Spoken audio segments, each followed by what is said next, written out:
Assalamualaikum warahmatullahi wabarakatuh. Bismillahirrahmanirrahim. Al-Fatihah hadrati Nabi Mustafa Muhammadin sallallahu alaihi wasallam wa ala alihi wa ashabihi wa dzurriyyatihi bi anallaha ya'li darajatihim bil jannah wa khususan ruhi sahadat Hashim Asy'ari wa dzurriyyatihi wa azwajihi wa talamidihi wa asatidihi wa khususan walid Abdullah bin Salatas ya Allah yaghfir lahum warhamhum wa ya'li darajatil jannah wa yanfa'una bi asrarihim wa anwarihim bil barakati fi turihim. Al-Fatihah. A'udzu billahi minasy syaithanir rajim. Bismillahirrahmanirrahim. Alhamdulillahi rabbil alamin arrahmanir rahim maliki yaumiddin. Iyyaka na'budu wa iyyaka nasta'in. Ihdinas siratal mustaqim siratal ladzina an'amta 'alaihim ghairil maghdubi 'alaihim waladdallin. Amin. Bismillahirrahmanirrahim. Nawaitu ta'alluma wa ta'lima wa tadhakkura wa tadhkira wa naf'a wal intifa'a wal ifadata wal istifadata wal hissa ala tamassuki bi kitabillahi wa sunnati rasulillah sallallahu alaihi wasallam wa du'a ilal huda wa dilalata alal khairi ibtigha'a mardatihi wa qurbihi wa sawabihi wa husnil khatimah ma'al lutfi wal afiyah wa salahil akibah. Bismillahirrahmanirrahim. Alhamdulillahirabbil alamin. Kita malam 21 Ramadan ini menjelang, jadi termasuk daripada Asyrul Awakhir, 10 hari terakhir di bulan Ramadan. Kita tingkatkan ibadah kita, istiqamah kita, mudah-mudahan di dalam akhir bulan ini mendapatkan daripada Lailatul Qadar. Amin ya rabbal alamin. Kita lanjut di mana kemarin membahas tentang tanda-tanda kiamat, ya, tanda kiamat kubra, tanda kiamat yang besar, yaitu turunnya Dajjal atau keluarnya Dajjal. Di situ diriwayatkan Rasulullah SAW, diriwayatkan oleh sahabat Nuwas bin Sam'an. Nuwas bin Sam'an di dalam kitab Sahih Muslim dikatakan bahwasanya Rasulullah menyebutkan tentang Dajjal. Data ghadah, suatu hari, suatu waktu ketika pagi hari, di situ Rasulullah menceritakan tentang Dajjal. Terus di dalam ceritanya di situ juga diceritakan perjalanan Dajjal. Kata Rasulullah SAW, innahu syabun qatatun. Dajjal itu rupanya seorang pemuda yang rambutnya keribu, yang matanya satu mata sebelah itu buta, ya. Terus matanya diibaratkan menonjol sebagaimana anggur, ya. Matanya menonjol kayak anggur, yang diibaratkan Rasulullah seperti seorang namanya Abdul Uzza bin Qattan. Barang siapa yang menjumpai Dajjal atau sezaman dengan Dajjal, maka dianjurkan untuk membaca pembukaan surat Al-Kahfi. Terus diriwayatkan innahu kharijun khallatan baina Syam wal Iraq. Dajjal akan keluar di mana berada di jalan antara negeri Syam dan Irak. Jalan yang nyambung antara Syam dan Irak. Kemudian ketika Dajjal keluar, asa yaminan wa asa shimalan, merusak kanan dan kirinya. Kanan, pokoknya yang dilewati sama Dajjal itu dirusak, entah keimanannya dan lain-lain. Ya ibadallah wa hamba Allah, fasbitu, maka janganlah kalian goyang keimanannya ketika kalian menjumpai Dajjal.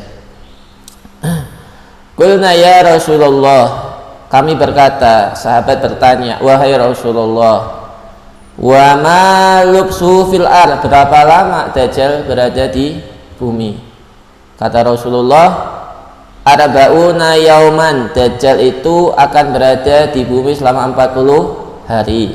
Tetapi hari-harinya tidak seperti hari-hari biasa, di mana seharinya ada yang sama kayak setahun. Jadi nanti dalam beberapa harinya Dajjal itu selama 40 hari, hari-harinya itu ada yang seperti 1 tahun, ada yang seperti 1 bulan, ada yang seperti seminggu. Jadi lama, 40 hari tapi terasa lama seperti puluhan tahun. Karena ada harinya yang seperti panjang setahun, ada harinya di mana itu seperti 1 bulan waktunya, ada hari yang dimana kayak 1 minggu lamanya. Wasairu ayyamhi ka ayyamikum, dan ada yang seperti hari-hari biasa. Jadi tidak sebentar Dajjal itu, walaupun kelihatannya 40 hari tetapi bertahun-tahun rasanya lamanya si Dajjal. Terus sholatnya gimana ya Rasulullah? Kalau 1 hari kayak 1 tahun, apakah sholatnya seperti biasa nanti 5 waktu? Dikira-kirakan kalau 1 tahun itu berapa kali sholat, ya segitulah nanti sehari itu kamu sholat itu. Jadi emang luar biasa dahsyatnya ini fitnah Dajjal ya. Nggak ada fitnah, tidak ada musibah yang lebih besar daripada musibah kita ketemu Dajjal. Jangan sampai kita sezaman dengan Dajjal, bahaya satu letting sama Dajjal. Lalu qulna ya Rasulullah, wa ma israhu fil ar, Dajjal itu kecepatan berjalannya seberapa? Ini detail nih, kalau sahabat tanya detail, nggak cuma dengar tapi juga kritis sahabat. Ya Rasulullah, kalau berjalan itu Dajjal cepatnya kayak siapa? Lalu kata Rasulullah, cepatnya kalau guys seperti hujan istadbarat hurih, yang ditiup angin. Ini kalau pas hujan badai itu kan hujan tuh, air turun, itu hujan yang ditiup angin, cepet dia jatuh dari langit terus ditiup angin kalian. Itu kecepatan jalannya Dajjal itu seperti itu. Fayat al-qaum fayat uhum, datangi setiap tempat Dajjal, datang ke setiap tempat lalu ngajak untuk jadi umatnya Dajjal. Fayuk minun nabi, untuk menjadi pengikutnya Dajjal ya, hambanya Dajjal. Fayuk minun nabi wa yastajibuna lahu, untuk beriman kepada Dajjal sebagai mengimaninya sebagai itu Tuhan. Dan ada yang sebagai untuk ada yang ngikutin, jadi ada yang benar-benar jadi pengikutnya Dajjal. Kenapa seperti itu? Karena Dajjal itu memperlihatkan sesuatu yang luar biasa, khawarik ya, istidraj, di mana Dajjal ini memerintahkan langit untuk hujan padahal nggak ada awan, nggak ada mendung, itu langit tiba-tiba hujan.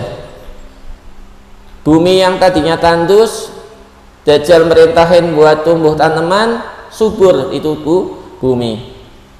Kemudian apa? Fataruhu alaihim sarihatuhum, barang siapa yang ngikuti Dajjal keinginannya dikabulin, padahal dia miskin, padahal dia fakir, gak punya apa-apa, ikut sama Dajjal jadi kaya raya ya, kayak bahasanya pesugihan lah, hampir sama. Tapi ini langsung ya, nggak usah pakai tumbal-tumbalan, enggak.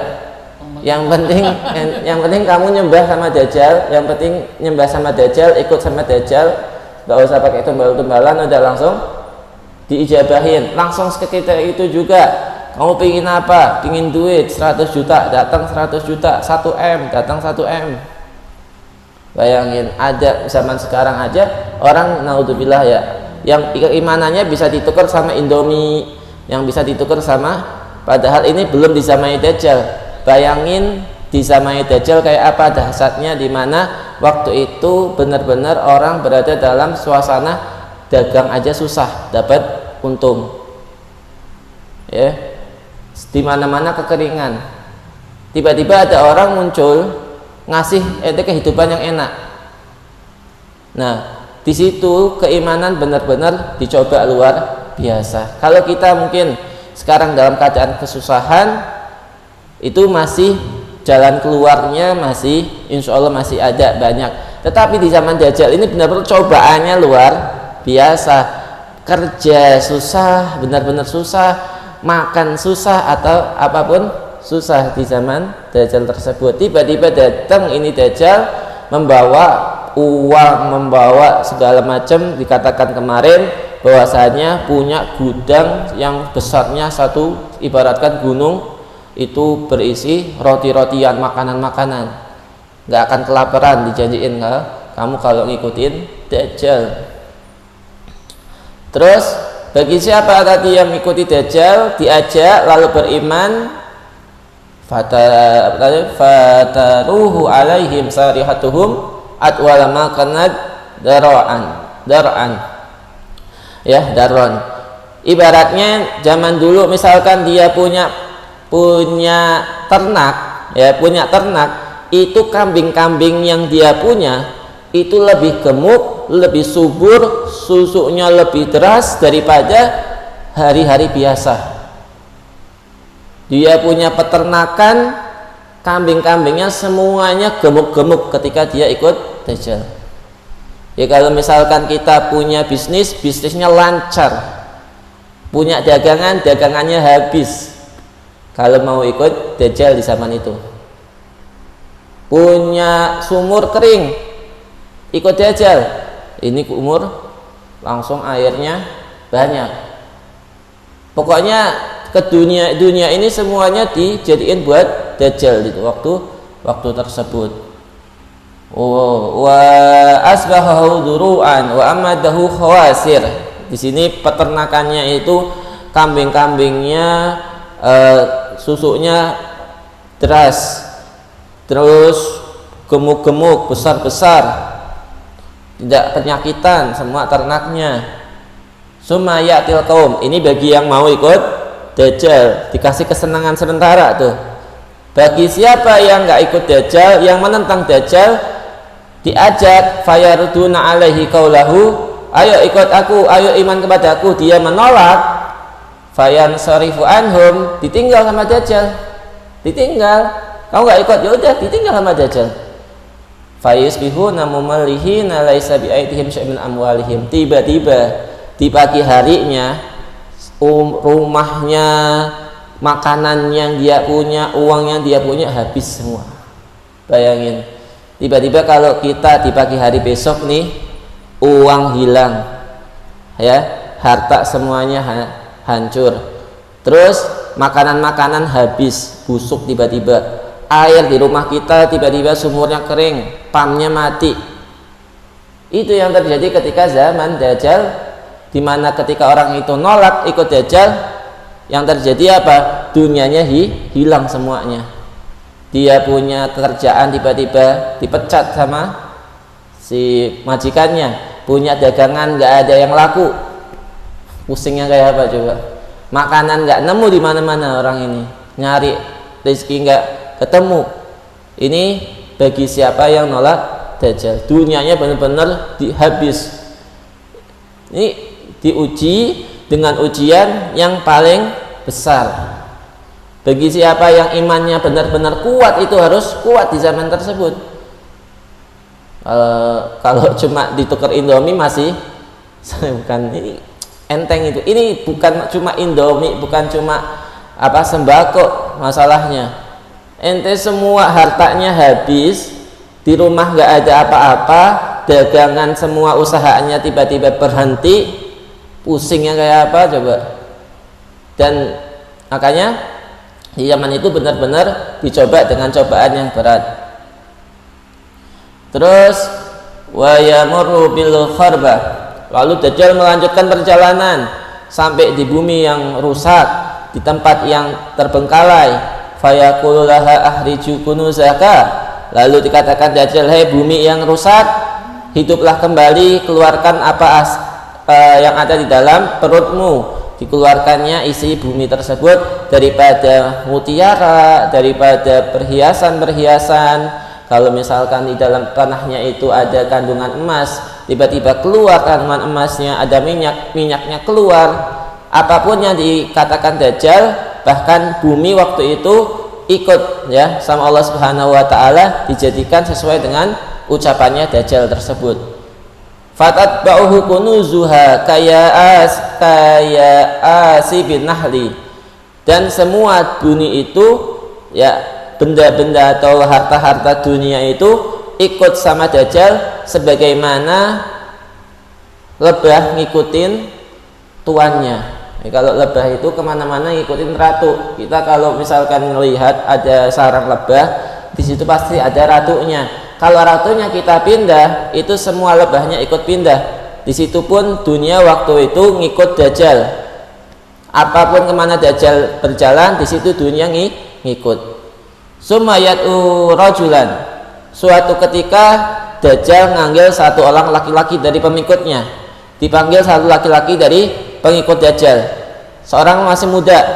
Lalu sama Dajjal itu laki-laki dibunuh dengan menggunakan pedang, lalu dipotong-potong tubuhnya di hadapan pengikutnya nih, memperlihatkan kehebatan dia. Ayo satu pengikutnya sini, panggil satu pengikutnya yang masih muda, datang. Terus apa? Dicincang. Itu pengikutnya dicincang, dipotong tangannya, potong kakinya, potong lehernya. Sudah dilemparnya itu bagian tubuhnya ke di tempat yang jauh. Dipisah-pisah, ada yang di sono, tapi jauh tempatnya. Ya, dilempar-lemparnya sama Dajjal, dipisah-pisahnya, kemudian dipanggil sama Dajjal, ayo potongan tubuh kembali lagi. Tiba-tiba semua potongan itu kembali lagi menyatu seperti aslinya. Kemudian tiba-tiba wajahnya itu berseri-seri dan tertawa laki-laki tersebut. Waduh, saktinya kayak apa nih? Murid-muridnya Dajjal nih, ayo kepala bacok. Ya ini udah bukan kepala bacok, udah kepotong ya. Terus disatuin lagi sama Dajjal. Fabainama huwa kadzalik, dan itu semua terjadi sebelum Nabi Allah Isa turun. Ya, itu semua terjadi sebelum Nabi Allah Isa turun. Ketika Nabi Allah Isa turun, semua kesaktian Dajjal itu hilang. Apapun yang dikatakan Dajjal nggak ada yang mustajab. Yang sebelumnya nyuruh hujan turun. Ya, yang sebelumnya nyuruh air di sumur untuk sumbernya banter, ya jadi banter, ya untuk membuat bumi hijau. Tetapi ketika Nabi Allah Isa turun, itu semua kesaktian hilang. Diperintahkannya air turun, hujan nggak turun, ya si sumur tetap nggak bersumber dan lain-lain. Ketika Nabi Allah Isa turun, kesaktian Dajjal hilang. Fayanzilu indal manarah al-baydha, Nabi Allah Isa turun di menara yang berwarna putih, Syarqai Dimashqi, berada di sisi utara timur kota Dimashqi. Dimashqi itu kota Syam, ya, Syria. Ada kota namanya kota Damaskus. Di situ kota termasuk kotanya para nabi terdahulu banyak dari Damaskus. Nah ini Nabi Allah Isa turun di kota Damaskus. Baina mahrudataini, dia mengenakan dua kain berwarna kuning. Wa di ankafaihi ala asnihati malakaini, yang mana Nabi Allah Isa turun itu meletakkan dua tangannya di atas sayap malaikat. Nah, ya kita pokoknya intinya di situ diterangkan bahwasanya Nabi Allah Isa turun di mana kedua tangannya itu berada di kedua sayap malaikat.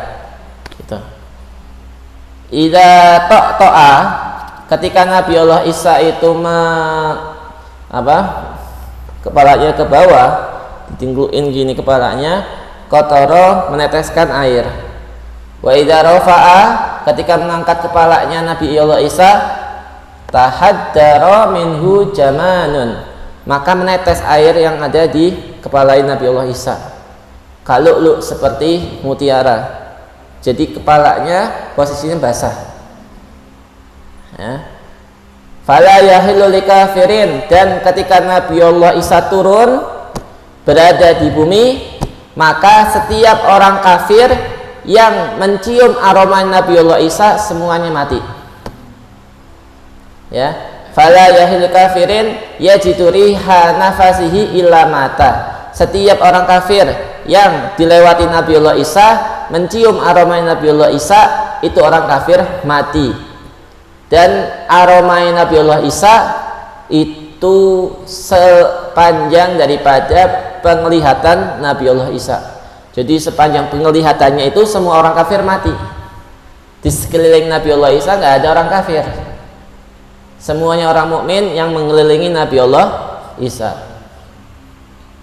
Fayatlubuhu, tujuannya nyari Dajjal. Dicarinya Dajjal nih.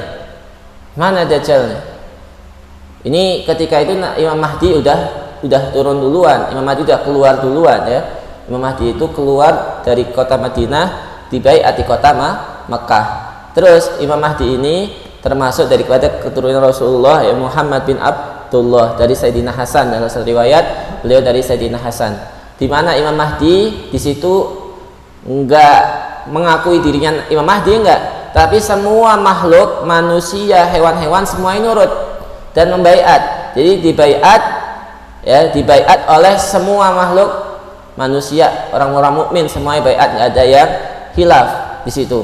Nanti ya ketika itu yang bisa membunuh Dajjal tapi Nabiullah Isa. Tetapi ketemu antara Imam Mahdi sama Nabiullah Isa itu ketemu. Di mana nanti dalam satu riwayat Imam Mahdi sama Nabiullah Isa itu berada di kota Madinah atau kota Mekah. Di situ Imam Mahdi disuruh ngimamin sholat. Nah, kemudian Nabiullah Isa nyari Dajjal. Ini Dajjal udah nggak punya kekuatan. Yang tadinya bisa badannya besar, ketika Nabiullah Isa turun badannya mengecil. Fayatlubuhu, dicarilah itu Dajjal, dicari sampai ketemu. Di mana Dajjal itu lari. Kemudian tanah yang diinjak ketika si Dajjal itu sampai ke mana? Babuladut ya, Babulut, di daerah namanya Babulut. Itu kakinya diikat sama bumi yang dia injak, sehingga nggak bisa kemana-mana. Dikejarnya sama Nabiullah Isa, ketemu di Babulut ya, daerah namanya Babulut. Di situ dipenggal kepalanya Dajjal, barulah mati si Dajjal. Sudah mati, tenang nggak? Belum tenang ya. Ketika itu si Dajjal mati, kemudian Nabiullah Isa mengumpulkan semua orang mukmin yang tersisa di zaman tersebut. Qad asamahullahu minhu, yang Allah jaga dari fitnah Dajjal. Dari orang-orang mukmin yang tersisa nih dikumpulin sama Nabiullah Isa, lalu diusap wajahnya. Wa yuhaditsuhum bidarajatihi bil jannah. Lalu Nabiullah Isa mulai mauidhah, memberikan nasihat, memberikan mauidhah. Kenapa? Nabiullah Isa ketika turun di situ menjadi umatnya Nabi Muhammad. Ya, ikuti syariatnya Nabiullah Muhammad. Lalu beliau menyampaikan ilmu, menyampaikan daripada mauidhah, nasihat, kalian itu termasuk ahli jannah dan lain-lainnya, sehingga semangat lagi orang-orang yang selamat dari fitnah Dajjal. Fadainama huwa kadzalik.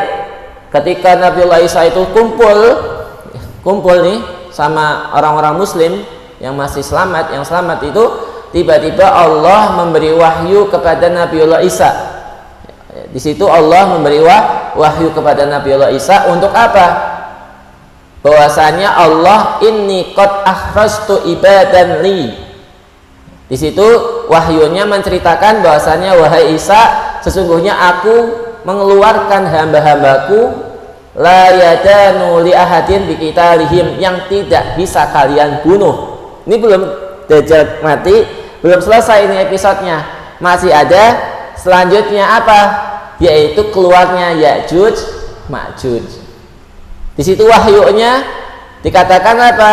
Wahai Nabi Isa, sesungguhnya aku akan mengeluarkan daripada hamba-hambaku yang kalian tidak akan bisa membunuh mereka. Tapi faharis ibadi ilatur, kalian semua larilah, lindungilah diri kalian ke Gunung Tursina. Percuma kalian perangi mereka, kalian kalah. kalian nggak akan bisa menang. Itu wa yab'asullah Ya'juj wa Ma'juj. Karena di waktu itu Allah telah mengeluarkan Ya'juj Ma'juj dari persembunyiannya. Ya, Ya'juj Ma'juj dikeluarkan oleh Allah, di mana diriwayatkan, ya, ini di zaman Zulkarnain. Ya, Zulkarnain termasuk ada 4 penguasa dunia di zaman dulu. 2 itu muslim, 2 itu kafir. Yang muslim diantaranya adalah penguasa dunia yang Islam di zaman itu menguasai dunia nih. Yang pertama adalah Zulkarnain, yang kedua adalah Nabi Sulaiman. Yang kafir, ya, yang kafir pertama Fir'aun, lalu yang kedua namanya Bukhtanasor. Ini Bukhtanasor ini yang membakar kitab Taurat, sedunia dibakar sama Bukhtanasor. Nah, ini Zulkarnain sampai di suatu daerah, ya, sampai di suatu daerah, di situ diminta oleh, ya, diminta oleh penduduk tersebut untuk apa? Untuk melindungi mereka dari serangan Ya'juj Ma'juj. Ada yang ngomong di daerah Turki. Pokoknya ujung dari mana? Di situ ujung dari dunia, di mana di situ dikatakan apa? Tempat matahari terbenam.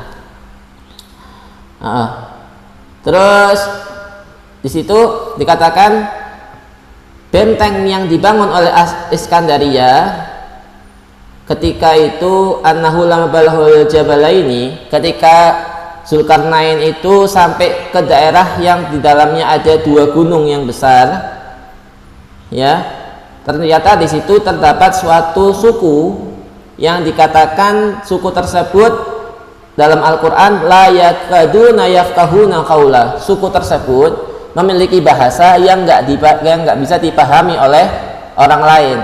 Mereka punya bahasa sendiri yang bisa dipahami oleh mereka sendiri. Ini suku yang disebutkan di situ.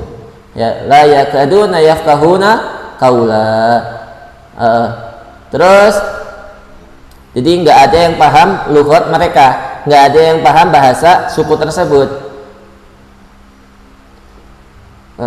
Terus fasyaqau ilaihi ifsada Ya'juj Ma'juj. Ini suku mengadu kepada Zulkarnain tentang merusaknya Ya'juj Ma'juj. Jadi zaman dulu Ya'juj Ma'juj ini sudah keluar. Zaman dulu banget udah keluar. Terus merusak di daerah yang di situ antara 2 lembah, 2 gunung. Ya, itu ada yang ngomong di Turki. Di situ kemudian dilaporkan kepada Sayyidina Zulkarnain. Nah, kemudian apa? Wa dzalika annahum kanu yahrujuna haul masakin fala yad'una fi syai'an akhdar. Wahai Zulkarnain, sesungguhnya ada sekelompok suku Ya'juj Ma'juj yang mana Ya'juj Ma'juj ini merusak segala sesuatu yang berwarna hijau. Tumbuh-tumbuhan mereka makan, kambing-kambing mereka makan, apapun yang ada di depan mereka dimakan nih sama Ya'juj Ma'juj. Wadhalika annahum, terus illa wala yabisan falatah wakila innahum kanu yalutun. Nah, bahkan ada yang ngomong mereka makan manusia. Ya, makan juga nggak cuma makan hewan, nggak makan tumbuhan, ya, makan manusia. Serem itu. Terus faqullahu nahnu fa'ala dzalika ju'lan. Kalau engkau bisa membuat suatu benteng yang melindungi kami dari mereka, maka kita akan membuat upah untuk engkau. Wah, ini raja dunia nih, nggak butuh, kata Zulkarnain. Udah, kamu nggak usah membuat jual, membuat upah untuk saya. Cukup kamu bantu kami untuk membuat satu benteng yang besar. Nah, ini cerita dalam kisahnya seperti itu. Itu kata Zulkarnain, suman sarif ilama baina satafaini. Kemudian setelah berunding dengan suku-suku yang ada di situ, beliau dengan suku-suku beserta tentaranya menuju gunung yang dikasih tahu sama penduduk situ. Kemudian diukur berapa lebar antara kedua gunung ini. ya, yang di situ Ya'juj Ma'juj keluar dari tempat tersebut.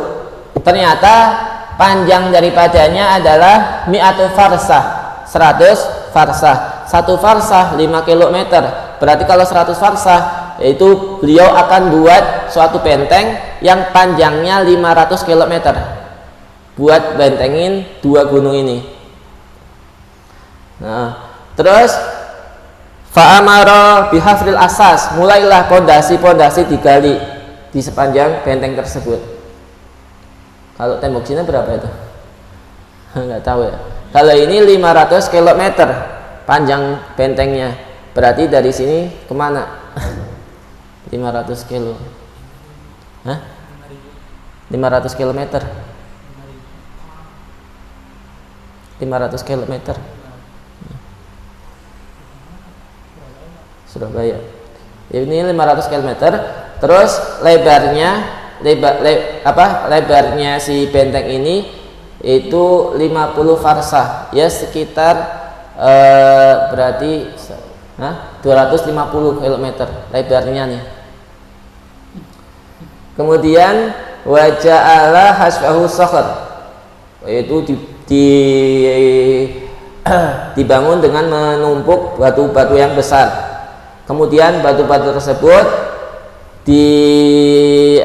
dilelehkan dengan menggunakan tembaga panas, ya, dilelehin dengan menggunakan nuhas, pakai tembaga panas dilelehin untuk menguatkan itu batu-batuan yang ditata sampai segitu panjangnya. Terus ada yang mengatakan yang ditumpuk ini besi, ditumpuk besi, kemudian besi tersebut dikasih kayu-kayu bakar, terus batu bara.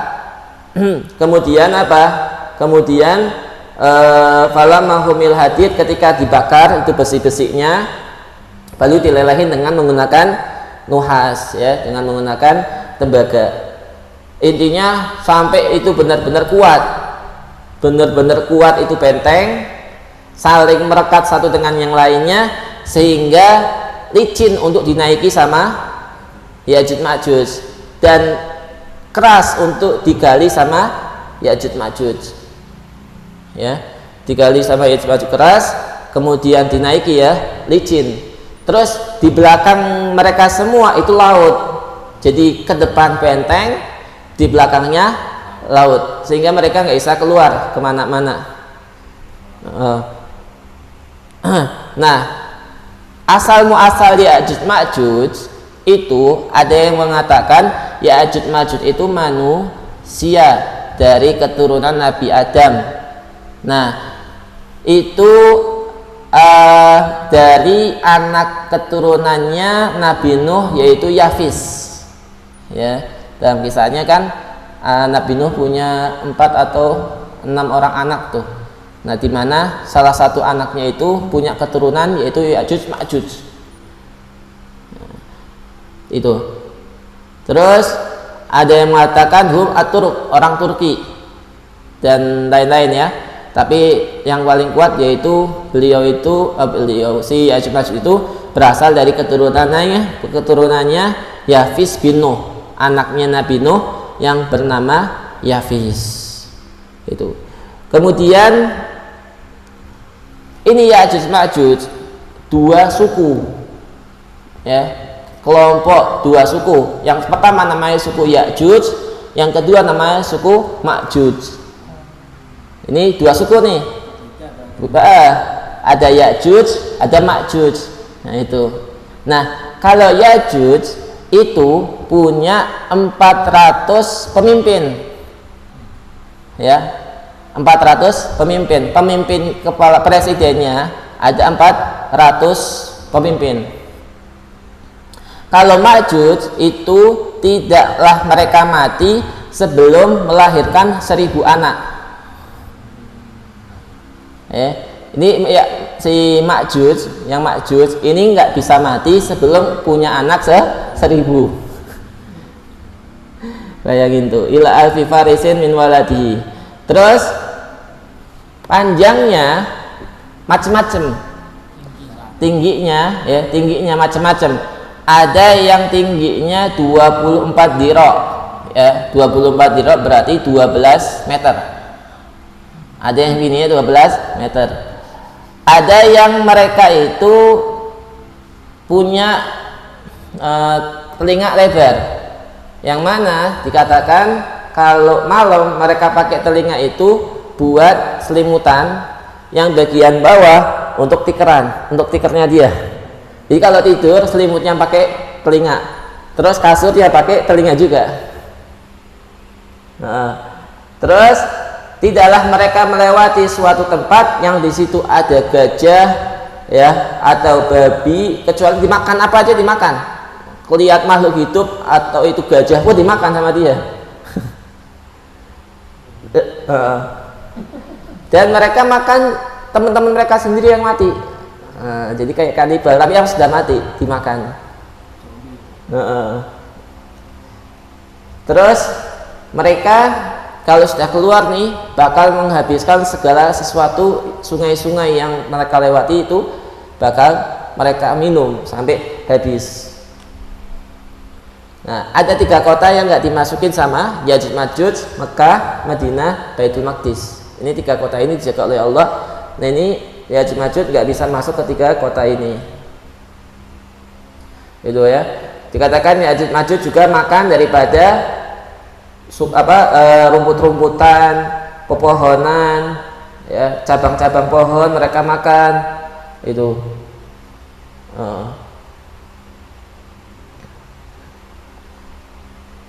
Terus ini tentang Yajuj Majuj.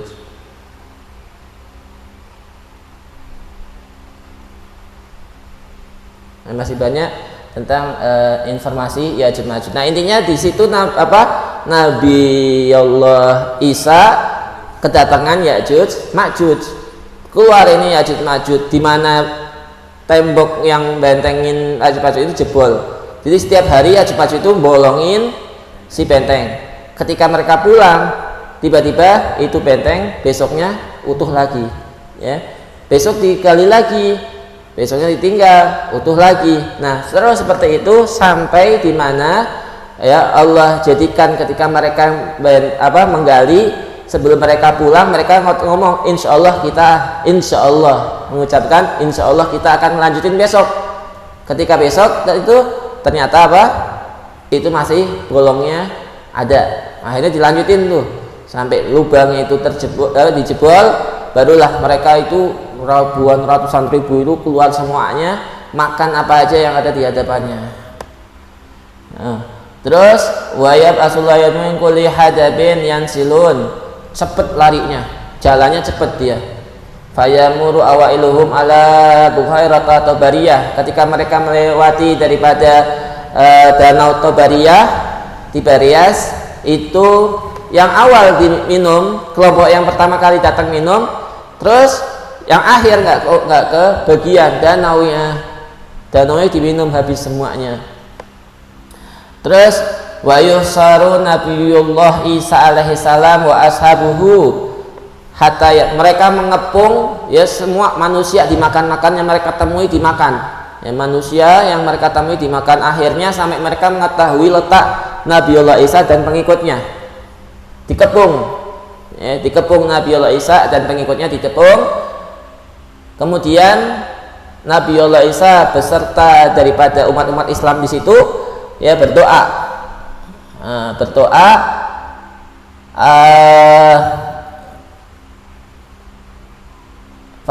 Kemudian minta pertolongan sama Allah. Allah turunkan daripada mereka Yajuj Majuj ini virus, di mana virus tersebut berasal daripada unta-unta yang berupa ulat belatung gitu, yang gerogotin tubuh Yajuj Majuj. Jadi ada semacam ulat, ya, virus ulat itu dia gerogotin tubuhnya Yajuj Majuj sampai Yajuj Majuj ini mati. Sudahlah mati semua nih, kena virus itu, virus ulat tadi, ulat-ulat yang gerogotin tubuhnya, sehingga Nabiullah Isa beserta umat Islam semuanya selamat. Fayusbihuna fursa kamauti nafasin wahidah. Jadi matinya serentak gitu loh. Matinya serentak kayak ini siapa namanya? Namrud. Ya. Abraha, Namrud iya, Abraha itu ketika mau ngancurin Ka'bah. Itu kan ababil, burung ababil kan ngancurin serentak, semuanya mati dalam satu hitungan waktu itu. Ini sama nih. Ya'juj Ma'juj juga matinya serentak di waktu itu. Yang jumlahnya jutaan orang itu mati dalam serentak. Udah mati. Kemudian Nabi Allah Isa turun, ya, daripada umat Islam turun, dan ada masalah lain apa? Bangkainya daripada Ya'juj Ma'juj itu memenuhi bumi, ya kan? Bau busuk daripada bangkainya itu berada di atas permukaan bumi sehingga menimbulkan bau busuk. Dikatakan la yajiduna fil ardi mawdi'a asibrin, tidaklah setiap jengkal itu pasti ada bangkainya. Bayangin saking banyaknya setiap di daerah itu, setiap jengkal itu pasti ada bangkainya Ya'juj Ma'juj. Akhirnya Nabi Allah Isa beserta umat Islam doa sama Allah.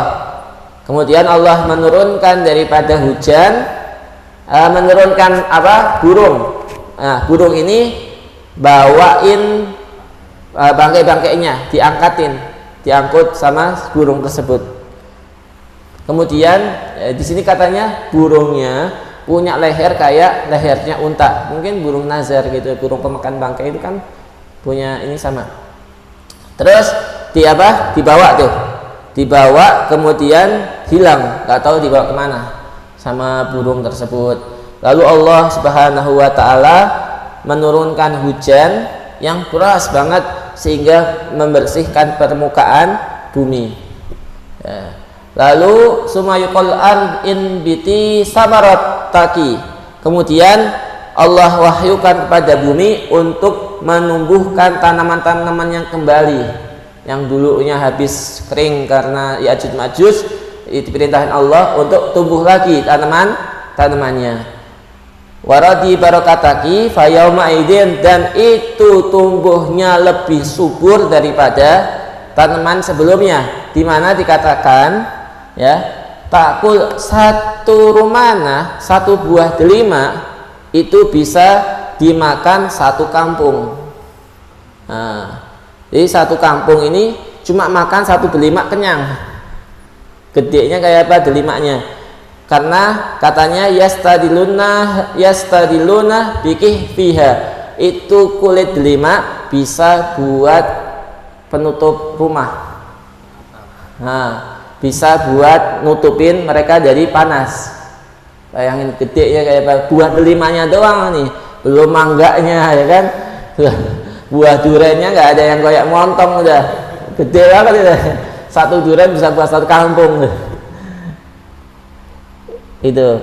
Terus wa yubarik firisli hatta inalik hatta minal ibili la takfil fi ama minan nas. Bahkan apa namanya, unta-unta daripada kambing atau sapi itu punya apa namanya, susu yang deras, sehingga satu unta itu susunya bisa diminum untuk al-fi'am, kelompok daripada manusia.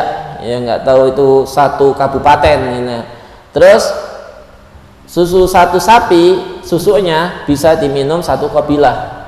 Satu kabilah ya, katakan satu kampung itu ya cuma bisa minum satu daripada perasan susu sapinya.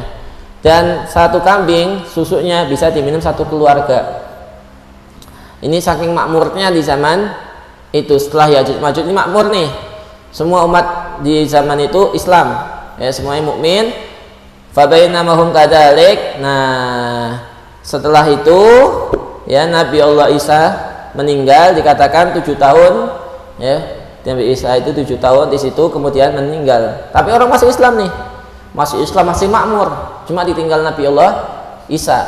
Nah, kemudian Allah Subhanahu wa Ta'ala mengutus daripada angin yang sepoi-sepoi. Angin sepoi-sepoi yang membuat mana angin tersebut apa, mencabut setiap ruhnya umat yang muslim, yang mukmin. Nah, orang mukmin ya muslim karena waktu itu Nabiullah Isa meninggal, mungkin muncul benih-benih kekafiran lagi, ya kan? Seperti Nabiullah Isa diangkat oleh Allah Subhanahu wa taala, kan pengikutnya mulai menganggap Tuhan kan. Nah, ini ketika Nabiullah Isa meninggal, ini mulai muncul benih-benih kekafiran. Tapi masih banyak yang muslim. Dan Allah mengutus waktu itu adalah angin, yang mana angin itu sangat sejuk, saking sejuknya membuat semua umat Islam waktu itu meninggal. Ya, orang-orang yang beriman meninggal dengan sejuknya si angin ini. Meninggalnya nikmat dah. Meninggalnya nikmat. Wa yabqa syirarun nas, sehingga yang tersisa hanya manusia-manusia yang bejat di akhir waktu itu, di mana semua umat Islam meninggal, semua umat muslim meninggal, tinggal hanya syirarun nas, manusia-manusia yang ahli maksiat, yang tidak beriman kepada Allah Subhanahu wa taala, yang dimana di situ yataharajuna fiha taharajal humuri, yang mereka itu saling berzina, yang dimana dikatain zinanya itu sudah di jalan itu biasa. Di situ fa'alaihim taqumus sa'ah. Nah, dari situlah mulai masuk fase kiamat datang. Dan terakhir, di mana sebelum kiamat itu datang, an-naru al-kharijah minal yaman, tanda-tanda terakhir daripada kiamat adalah keluarnya api dari tanah Yaman. Di situ kan nggak ada orang Islam lagi, semua sak dunia itu sudah kafir semua. Lalu keluarlah api dari tanah Yaman, yang mana api tersebut menggiring manusia untuk menuju suatu daerah, ya. Fahiya al-hasirah linnas, ini menggiring seluruh manusia, kemudian setelah itu terjadi kiamat. Berarti kalau munculnya Dajjal itu sebelum angin gitu? Iya, sebelum, di zaman Nabi Isa masih ada. Kemudian qala ulama wa anwa'ul hasal arba'ah, ya, disimpulkan bahwasanya penggiringan, ya, digiringnya manusia itu ada empat kali manusia digiring, 2 di dunia, 2 di akhirat. Yang di dunia apa? Pertama, ketika orang-orang Yahudi digiring oleh Rasulullah, ya, meninggalkan kota Madinah menuju tanah Syam, yang dimana dalam sirah Nabawi, sejarah Nabi Muhammad, di situ bahwasanya orang-orang Yahudi Bani Quraidah, ya, di situ mengkhianati perjanjian dengan umat Islam, di mana mereka ada yang berkhianat, ada yang disuruh pergi meninggalkan tanah mereka, ya kan? Di situ penggiringan pertama. Yang kedua adalah ketika kiamat udah mau datang, udah dekat, manusia yang di situ masih tersisa digiring sebelum ditiupnya trompet yang pertama. Itu dari tanah Yaman. Di situ emang setelah penelitian, di dalam tanahnya itu mengandung sumber panas yang luar biasa. Nah, itu nanti keluar di akhir kiamat. Ini sebelum tiupnya trompet tertiup, itu keluar tuh api yang giring itu manusia itu penggiring yang kedua. Terus adapun ini masih hidup nih, manusia masih hidup. Kemudian 2 itu yang di akhirat itu adalah pertama dikumpulkannya manusia setelah meninggal. Jadi setelah meninggalnya manusia semuanya, ya, tiup trompet pertama, kemudian manusia dibangkitkan kembali oleh Allah Subhanahu wa taala, yaitu setelah ruhnya masuk ke jasadnya masing-masing. Di situ manusia digiring, ya, menuju mahsyar. Ini di akhirat nih, di padang mahsyar. Kemudian yang kedua, setelah dari padang mahsyar selama bertahun-tahun, ya, di mana orang ini merasa nih bahwasanya ahli neraka itu lebih baik saya masuk neraka daripada di padang mahsyar, karena mereka berdiri di padang mahsyar selama bertahun-tahun tanpa ada perintah apapun di sana. Nggak ada perintah apa-apa, cuma berdiri menunggu penantian yang lama. Itu bahkan mereka merasa neraka itu lebih utama, neraka itu lebih enak daripada padang mahsyar, padahal neraka yang lebih pedih. Ini padang mahsyar. Setelah selesai di padang mahsyar, ketika Rasulullah meminta syafaat, diberilah syafaat itu di mana semua manusia digiring ke tempatnya masing-masing. Ahli surga masuknya mereka ke dalam surga, ahli neraka mereka masuk ke dalam neraka. Ini akhir daripada perjalanan manusia. Setelah itu nggak ada lagi penggiringan. Udah selama-lamanya yang ahli surga di surga, selama-lamanya yang ahli neraka ya di neraka. Nah, ini pembahasan tentang asaratus saah, tanda-tanda kiamat, yang dimana kalau tanda-tanda yang 10 ini, yang kiamatul kubra, tanda-tanda kiamat yang besar ini dilihat oleh semua manusia. Beda kalau tanda-tanda kiamat yang kecil, yang kemarin yang awal dibahas, ini gak semua orang merasakannya. Tapi yang tanda-tanda besar, yang mulai daripada Dajjal, mulai daripada Nabi Isa, mulai daripada Dabbah, Dukhan, ini semuanya bakal merasakan. Dan semuanya kita berdoa agar jangan sampai kita dijadikan oleh Allah berada di zaman yang sangat bahaya, ya, yang sangat penuh fitnah, di mana benar-benar diuji. Orang-orang terpilih doang yang bisa selamat itu. Nah, insya Allah kita akan fasal yang terakhir, pembahasan yang terakhir. Ini pembahasan penting juga, di mana membahas tentang fi dzikri hadisil mauta, menyebutkan tentang ceritanya orang yang sudah mati. Bagaimana keadaan orang yang sudah mati? Ya, apakah bisa mendengarkan orang yang masih hidup? Ini orang yang sudah meninggal masih bisa dengerin kita enggak? Nah, terus dan bagaimana orang yang mati itu nanti mengetahui siapa yang mandiin, siapa aja yang ikut ngafanin. Nah, ini wa man yudlifik, siapa yang ziarah. Tahu enggak ada orang-orang mati, orang yang sudah meninggal nih masih kenal sama kita apa enggak? Wal idrak wal hayat, apakah orang meninggal ini masih hidup dalam artian kehidupan kedua nih. Jadi kehidupan dalam barzah. Ada alam barzah. Barzah itu penghalang antara alam dunia sama alam akhirat. Mereka itu berada di alam barzah. Barzah ini sebelum kiamat. Nah, ini barzah, alam barzah itu penghalang. Jadi sebelum kiamat orang yang mati berada dalam alam barzah. Wa audiruh ilal jasad. Nah, dan kembalinya ruh kepada jasad ketika sudah nanti dibangkitin. Manusia yang sudah hancur, yang dimana di situ tinggal ujung dari tulang ekor. Yang nggak hancur kan cuma ujung ajbudanab, ya, ujungnya tulang ekor itu bukan tulang ekornya.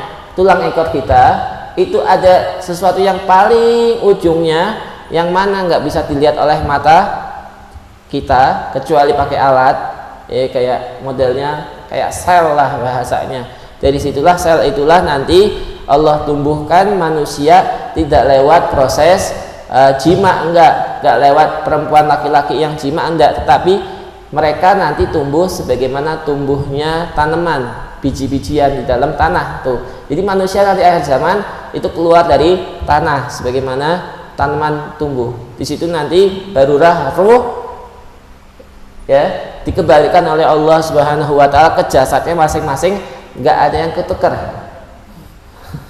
nggak ada yang salah alamat. Ya, ruhnya Ahmad kembali ke Ahmad, ya, ruhnya Ubed ya kembali ke Ubed. Ini nggak salah tukar, nanti ketukar enggak. Tapi kalau bentuk fisiknya itu berubah nggak? Hah? Riwayatnya masing-masing, ada yang berubah, ada yang enggak, ada yang nanti dirubah dalam segi artinya berdasarkan amalnya di dunia. Kalau amalnya baik, rajin sholat, wudunya sempurna, ini mukanya bersinar, ya kan? Ada yang mukanya nanti dirubah sama Allah jadi kera, ada yang berubah jadi babi dan macam-macam. Dan itu pembahasan, ya, di masalah ini. Mau dibahas nanti, ya, dalam pembahasan yang terakhir, yaitu kembalinya ruh ke dalam jasad. Insyaallah kita akan bahas dari pertemuan yang besok ya akan datang. Wallahu a'lam bishawab. Al-Fatihah hadratin Nabi Mustafa Muhammad sallallahu alaihi wasallam. Al-Fatihah. A'udzu billahi minasyaitonir rajim. Bismillahirrahmanirrahim. Alhamdulillahirabbil alamin arrahmanir rahim maliki yaumiddin. Iyyaka na'budu wa iyyaka nasta'in ihdinas siratal mustaqim siratal ladzina an'amta 'alaihim ghairil maghdubi 'alaihim waladdallin. Amin. Ya Rabbana tarafna bi annana tarafna wa annana asrafna 'ala ladha ashrafna fatub 'alaina taubah tahsil li kulli haubah wastur lana awrati wa aminir rawati waghfir li walidina rabbi wa mauludina wal ahli wal ihwani wasairil hilani wa kulli di mahabbah aw jiratin aw suhbah wal muslimina ajma amin ya rabbi isma fadlan wajudan manna la bihtisabi minna bil mustafa rasuli nahdali kulli suli salla wa sallam rabbi alaihi atal habbi wa alihi wa sahbi idata tahsi sahbi walhamdulil ilahi fil bad'i wa tanahi subhanakallahumma bihamdika asyhadu an la ilaha illa anta astaghfiruka wa atubu ilaik.